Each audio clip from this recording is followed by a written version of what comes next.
Bonjour à toutes et à tous, c'est un plaisir de vous retrouver sur Tech Culture avec ma nouvelle invitée, c'est Frédérique Chabert. Bonjour. Bonjour.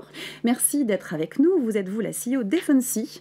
Alors vous, pour retracer un petit peu votre parcours, c'est après 15 ans d'expérience en animation de réseau d'innovation que vous avez fondé en 2016 Effensi et développé avec votre associé le compagnon digital TeamGather qui guide les collaborateurs et ancre les savoirs. Alors ça, c'est tout un programme.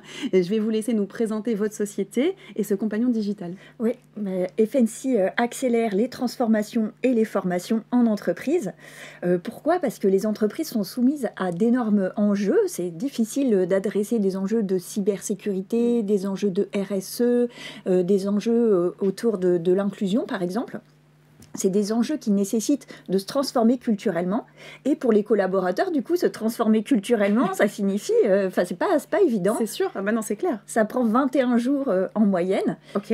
Et donc, notre compagnon digital, il vient accompagner justement cette transformation en nouant un dialogue entre les enjeux de l'entreprise et les collaborateurs. Et ce qui vous différencie vraiment d'outils de formation, du e-learning dont on entend beaucoup parler, c'est vraiment cette personnalisation, cette personnification, je dirais même, avec ce compagnon digital ? Oui, c'est la personnalisation de parcours apprenants qu'on propose aux collaborateurs et aussi la capacité pour le collaborateur de s'approprier des contenus de formation, mais dans son flux de travail, dans son quotidien.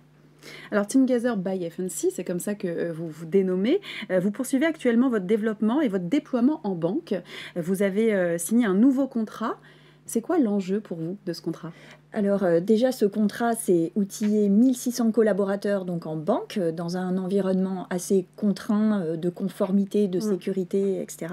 Ces 1600 collaborateurs, on les accompagne sur des enjeux d'adoption de nouveaux usages digitaux et on va leur enlever des cailloux dans la chaussure, je dirais. Par exemple, si on se place avec des choses assez simples, du type comment classifier un mail confidentiel, par exemple. On a eu la formation, ok, mais derrière, comment est-ce qu'on passe concrètement à la pratique ? Et du coup, on simplifie le quotidien des collaborateurs. C'est le côté opérationnel que vous offrez avec TeamGather, en fait. Oui, absolument. Et tout ça en captant l'attention des collaborateurs et en les guidant directement dans Teams, dans leurs outils de travail du quotidien. Et c'est ça, justement, vous avez obtenu des accréditations pour Teams, pour être présent dans Teams. C'était l'un de vos objectifs dès le départ ? Oui, absolument. L'idée de TeamGather, c'est d'être vraiment présent dans le quotidien, de ne pas être un Xème outil, mais vraiment d'être un outil, un compagnon au service du collaborateur dans son quotidien. Et intégré totalement.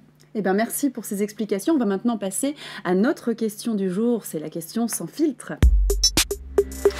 Intelligence artificielle versus intelligence humaine. Pourquoi vous avez, décidé avec TeamGather de ne pas utiliser l'intelligence artificielle ? On a choisi pour l'instant de ne pas utiliser l'intelligence artificielle pour que vraiment TeamGather, ce soit le petit collègue qui tape à notre épaule et qui dit « Eps, j'ai un conseil à t'apporter ». Donc c'est de la transmission par les pairs pour des pairs. Donc c'est hyper facile à configurer. On n'a pas besoin de venir référencer un corpus de données énorme.